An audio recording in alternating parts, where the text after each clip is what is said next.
अस्सलामुअलैकुम वरहमतुल्लाहि वबरकातुहू। जी व्यूवर्स, आप कैसे हैं? Welcome to my channel. आज हम पढ़ेंगे मद की इक़साम। लेकिन इक़साम से पहले मैं आपको रिवाइज़ करवा दूं कि हमने पिछले अपने लेक्चर में पढ़ा था कि मद की क्या होती है और मद के हरूफ कौन से हैं, कहाँ पे मद करनी चाहिए। तो वही चीज़ मैं आज आपको रिवाइज़ करवा रही हूँ ताकि हमें आगे से उस टॉपिक को कंटिन्यू करने में आसानी हो। जी तो पढ़ते हैं। व्हाट इज़ अ मद? मद किसे कहते हैं?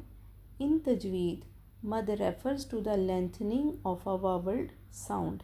हाँ जी, तो किसी भी हर्फ को जब हम लंबा खींचते हैं, किसी ऐसे हर्फ को, वावल्ड साउंड को जब हम लंबा खींचते हैं तो उसको मद कहते हैं।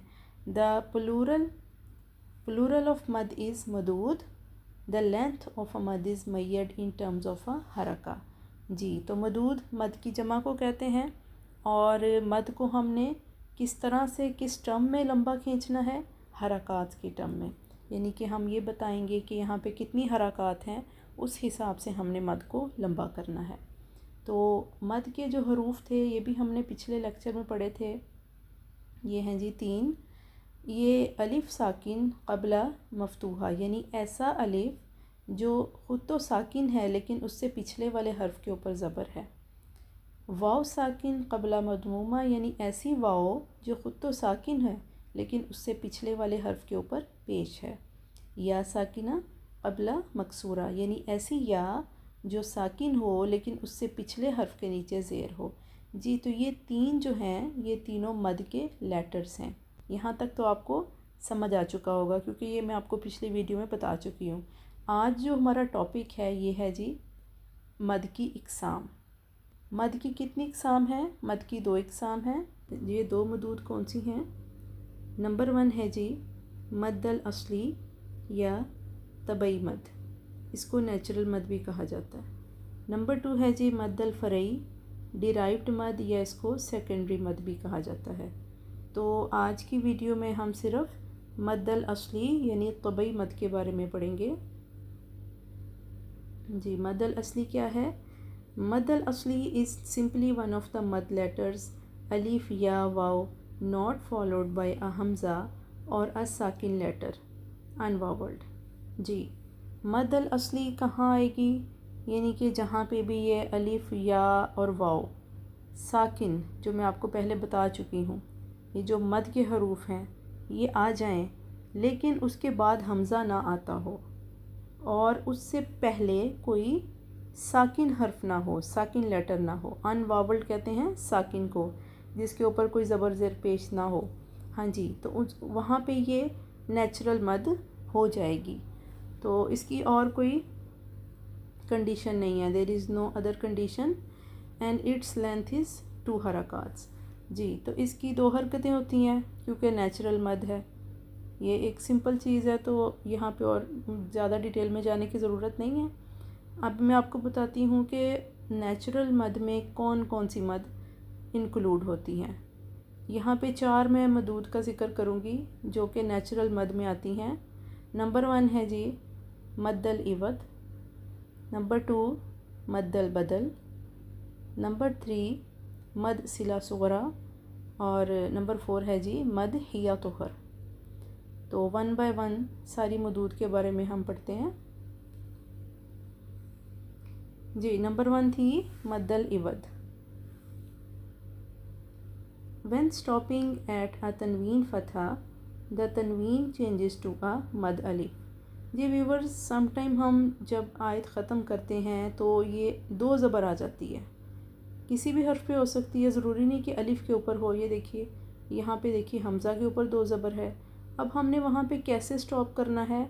हमने इस 2 ज़बर को अलिफ में बदल देना है। जैसे कि ये क्या लफ्ज़ है? आलीमन।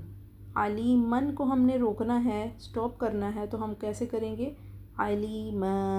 हमने इस 2 ज़बर को, अलिफ के ऊपर जो 2 ज़बर हैं, हमने इसको सिंपल एक अलिफ में बदल दिया। इसी तरह यहाँ देखिए, यहाँ हमज़ा के ऊपर 2 ज़बर है, माअन। ठीक है, इसको हमने स्टॉप किया तो कैसे पढ़ेंगे? माअ। हमने इस 2 ज़बर को अलिफ में बदल दिया। अब इसकी एक और भी एग्जांपल है, ये देखिए नीचे, ये है जी शजारतन। हाँ जी, तो अगर ये गोल ता आ जाए, जिसको ता अत्तानीस भी कहा जाता है, इसको गोल ता भी कहते हैं, अगर इसके ऊपर ये मद आ जाए तो कैसे पढ़ेंगे इसको? हमने अलिफ नहीं बनाना, ठीक है। ये एक एक्सेप्शन है कि यहाँ पे हमने इसको अलिफ नहीं बनाना, हमने इसको हा में बदल देना है।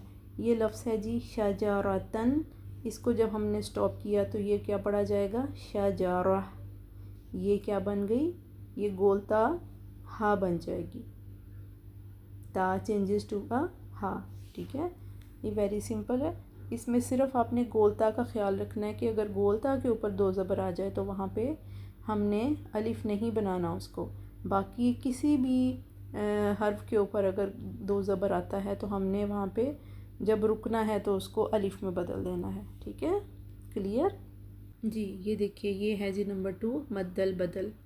मद्दल बदल में सिंपल, वेरी सिंपल, कि अगर अलिफ से पहले यानी मद हर्फ से पहले हमज़ा आ जाए और उसके ऊपर ज़बर हो तो वहाँ पे हमने अलिफ को मद बना देना है, यानी 2 हरकत वाली मद बना देना है।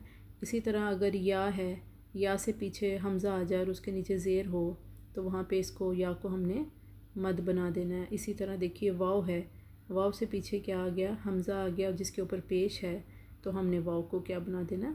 मद बना देना। इसको मद्दल बदल कहते हैं। अब ये नंबर 3 है मद सिला सुगरा।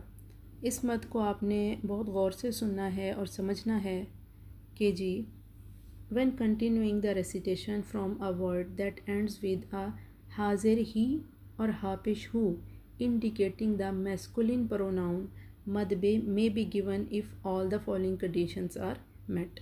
जी, तो अगर ये हा पेश हु या हाजिर ही आ जाए लेकिन उसमें कंडीशंस क्या हैं?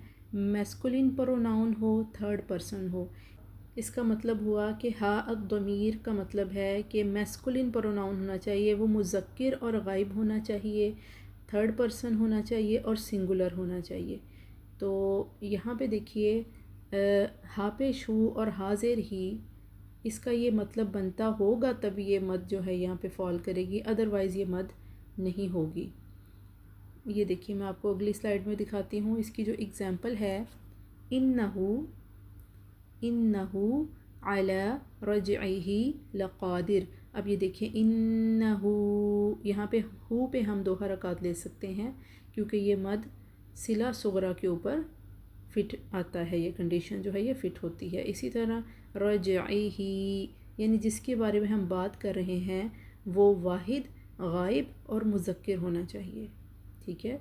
यहाँ पे इन्नहु, इसका क्या मतलब बन रहा है? ये सूरत तारिक की एक आयत है जिसका मतलब है कि वो यानी अल्लाह जो है वो अला रजइही, उसको वापस लौटाए जाने पर, किसको? इंसान को, लक़ादिर, कादिर है, ठीक है। इसका ये मतलब बनता है कि अल्लाह ताला इंसान के वापस लौटाए जाने पर कादिर है। तो ये जो हु है और ये जो ही है, ये इस कंडीशंस के ऊपर पूरी उतरती है, जिसकी वजह से हम ये मद यहाँ पे करेंगे।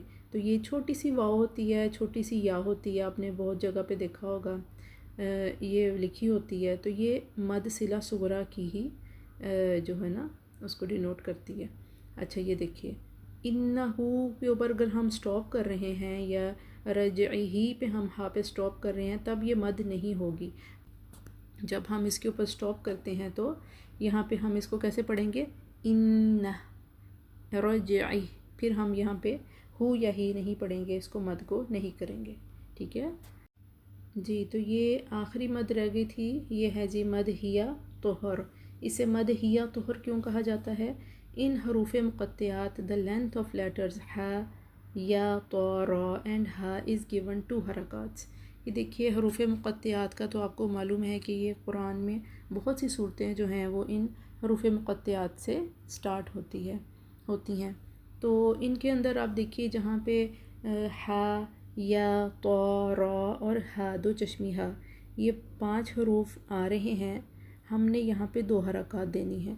लिखने में तो यहाँ पे 2 हरकत नहीं है नज़र आ रही हमें बिल्कुल भी, लेकिन हमने यहाँ पे इनको हमेशा 2 हरकत के साथ पढ़ना है।